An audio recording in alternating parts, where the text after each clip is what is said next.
Hi, I'm Chris Moore, and we're coming to you live from 4802 Fifth Avenue in Oakland on this final Friday in January. And I mention that because we're doing something new on the final Friday of each month.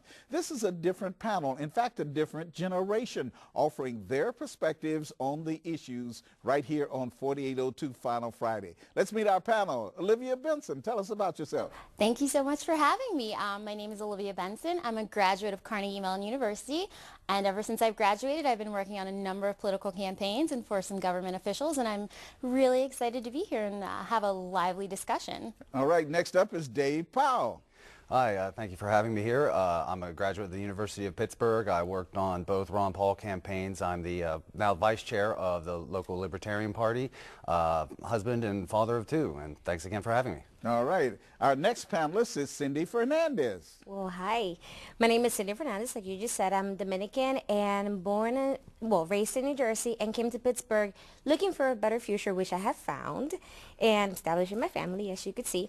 I play to be an engineer during the day, and at night I typically just work on developing the community. So here I am. All right, and last but certainly not least, Lenny McAllister. I'm Lenny McAllister. I'm a Pittsburgh native and a Pittsburgh boomerang. I'm here after being gone for 13 years. I am a Penn Hills, grew up in Penn Hills and graduated from Shadyside Academy, worked with the GOP for several years, and a former host of Launching Chicago with Lenny McAllister out of WVON. You view yourself as President Obama's evil twin? Evil twin Republican cousin on the south side of Chicago, formerly, right across the street from him. Okay, and there's something else that's new. We have a studio audience who's with us on Final Friday. Now, you can join the conversation also on Twitter. Just use the hashtag FF4802. All right, President Obama in his State of the Union address proposed a nearly $3 hike in the minimum wage. Good for workers, bad for business. Dave, what do you say? Well, there's a lot of evidence that shows that minimum wage actually increases unemployment. It's a well-meaning policy, but what it winds up doing is cutting out the bottom rungs on the ladder to success. Dave, the minimum wage has not increased since really the 1970s. If it had kept up with inflation, it'd be somewhere around $14 an hour now.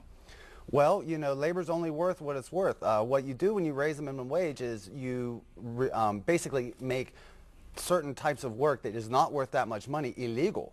You can't hire somebody at $10 an hour if the work is only worth $10 an hour. You basically outlaw these kind of jobs. Also, it hurts younger people that need to get on-the-job training to learn how to be productive in the workforce.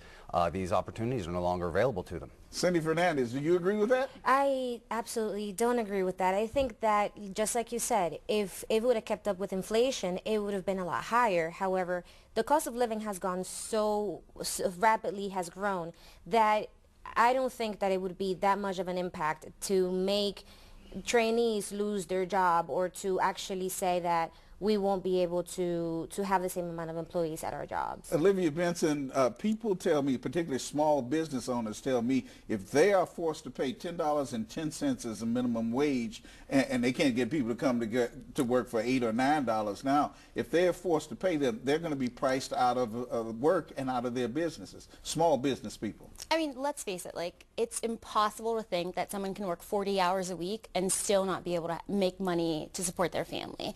Now, I totally support raising the minimum wage, but maybe on the other side of that, is there a way to work with small business owners to maybe, you know, a payroll tax credit, some way that we can take some of the burden off of them as far as the taxes that they're paying?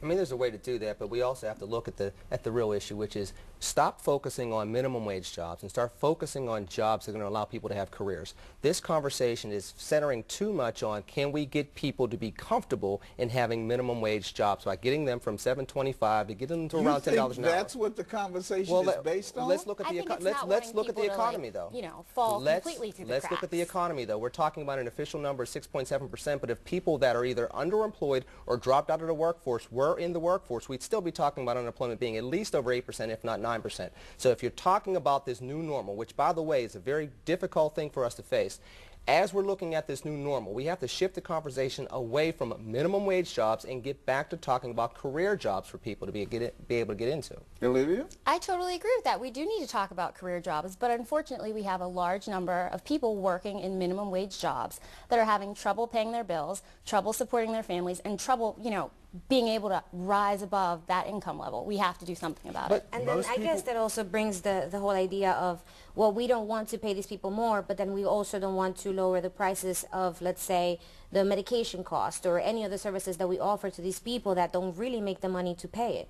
The majority of people who work in minimum wage jobs are not supporting their families. They're the elderly, they're young people, and talking about career jobs, this is how you get the training to do this. I don't know what circles you're running in, Dave, but I talk to a lot of people in various buildings where I work, particularly some people who are on maintenance staffs who are working 2 jobs at minimum wage. They can barely put gas in the buggy to get to work. They tell me that their health care plan is aspirin, and they keep going. There are a lot of people who are trying to support their families and make ends meet on minimum wage, unfortunately. Well, it is unfortunate, and to address one of your things, one of the key things is minimum wage has not kept up with inflation. Now, it's a whole other conversation. Why do we have this inflation? I'll always blame the Federal Reserve for that. But again, we're talking about minimum wage jobs. The bad side of this is when you start thinking about things such as Obamacare that puts the extra regulations into place, you look at the regulatory environment that President Obama has put in place since 2009, there have been some impediments to people being able to move into career jobs. Now, the good thing that he did do today is start sitting down with some of the largest employers in the United States and saying, listen, let's make sure that people that are part of the long-term unemployment pool have an opportunity to be able to come back in, and being unemployed for over 30 weeks is not held against them. I support that. I support everything. You know, I support having people being able to rise above their current level. American dream. Right now, you see people that are living in minimum wage, and that's unfortunate. And we need to find some way to get those people into career jobs. What about national and international treaties like NAFTA and GATT that help companies move jobs overseas? We talk about the steel industry in this area, in Detroit, the auto industry and other things, the parts, the suppliers, all these people have been moved overseas. Who's going to buy the products that we make in this country if everybody's making a minimum wage? Even the 2-tiered systems that go into the auto workers' contracts now, the new guys coming in are making $10, $12 an hour, whereas the older ones, as they age out of the systems, were making $27 an hour. That's kind of thing that is forcing people to try to make it on minimum wage. Here's one of the other good things about what was said during the State of the Union address, and I would like to have seen President Obama address this across the board, not just to certain employers. When you start talking about bringing that corporate tax rate down, you start being able to compete globally, you start bringing businesses back home so that even though you have some people in minimum wage jobs, those companies are able to make a profit here in the United States. They're able to deal with the talent pool here in the United States and subsequently go ahead and start growing and moving forward. Have worked with the politicians to move those jobs overseas. But that's been in a post-NAFTA world. We're talking about a world where we're going to bring down the corporate tax rate, bring those jobs back home, and allow people to have profits so that they can build jobs. Tell me what happened when in the Eisenhower administration when the corporate tax rate and individual tax rates for people with big incomes was around 90%. Now those incomes they say they're paying about 35%, but with the lawyers that they have, they're effectively paying 15%. How much more can we reduce the tax rate on these folks? Well, if you want to compare it to the 1950s, number one, we had one of the biggest booms we've ever had post-war, but as well, we were not dealing with a global economy. Japan was not a competitor of ours. The USSR was not a competitor of ours. China was not a competitor of ours. So the world has shrunk, and therefore we have to take different strategies in order to lead geopolitically and geoeconomically in the 21st century. Number one, we have to get that corporate rate down. We have to repatriate the businesses that have gone overseas over the last 20 years so that Americans can work on American products.